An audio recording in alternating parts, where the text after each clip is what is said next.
एक समय की बात है। 5 मेंढक एक साथ किसी जंगल से जा रहे थे। चलते चलते उन मेंढक में से 3 मेंढक एक बड़े से गड्ढे में गिर जाते हैं। 5 में से 3 मेंढक गड्ढे में गिर गए तो ऊपर 2 बचे। अब गड्ढे में गिरने के बाद वो तीनों मेंढक ऊपर चढ़ने की बहुत कोशिश करते हैं, लेकिन वो गड्ढा बहुत बड़ा था। उस गड्ढे से बाहर निकलना इतना आसान नहीं था। अब गड्ढे के ऊपर जो 2 मेंढक बचे हुए थे, वो गड्ढे के अंदर देखकर उन तीनों मेंढक से कहते हैं कि अब तुम तीनों इस गड्ढे से कभी बाहर नहीं निकल सकते हो।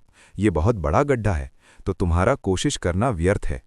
ये सुनकर उन तीनों मेंढक में से एक मेंढक को लगता है कि सही बोल रहे हैं, ये गड्ढा बहुत बड़ा है और अब हम इसमें से कभी नहीं निकल सकते हैं। तो वो मेंढक थोड़ी कोशिश करने के बाद हार मान लेता है और उसी गड्ढे में एक जगह आराम से जाकर बैठ जाता है।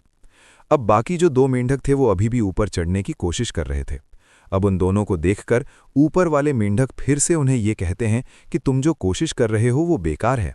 तुम इस गड्ढे से कभी बाहर नहीं निकल सकते हो और अब तुम्हें अपनी सारी जिंदगी इसी गड्ढे में गुजारनी पड़ेगी। अब ये सुनकर जो 2 मेंढक कोशिश कर रहे थे ऊपर चढ़ने की, उनमें से एक और मेंढक को ये लगता है कि ये सही बोल रहे हैं। अब हम इस गड्ढे से कभी बाहर नहीं निकल सकते हैं और वो भी हार मानकर बैठ जाता है। लेकिन अभी भी उनमें से एक मेंढक ऊपर चढ़ने की कोशिश कर ही रहा था। ऊपर वाले 2 मेंढक उसे भी कहते हैं कि क्या तुम्हें सुनाई नहीं दे रहा है? उन दोनों ने हार मान लिया है और तुम अभी भी ये सोच रहे हो कि तुम इस बड़े से गड्ढे से बाहर निकल सकते हो।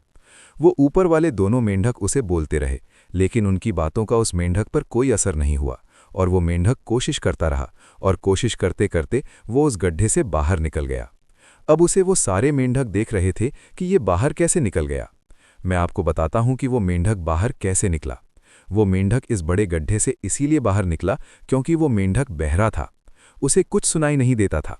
तो इस कहानी से हमें ये सीख मिलती है कि जब हम जिंदगी में कुछ अच्छा करते हैं तो बहुत लोग आते हैं हमें रोकने के लिए, तरह तरह की बातें करते हैं।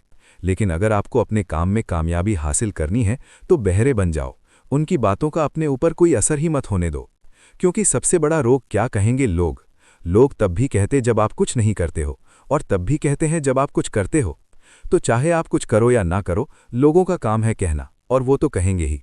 तो अगर आप इस कहानी को और भी लोगों तक पहुंचाना चाहते हो तो इस वीडियो को लाइक करो ताकि YouTube इस वीडियो को और भी लोगों तक पहुंचाए। और अगर कहानी अच्छी लगी हो तो हमारे चैनल को सब्सक्राइब जरूर करिए। मिलता हूं मैं अगली बार इसी तरह की कहानी के साथ। तो सब्र करो, शुक्र करो और जिंदगी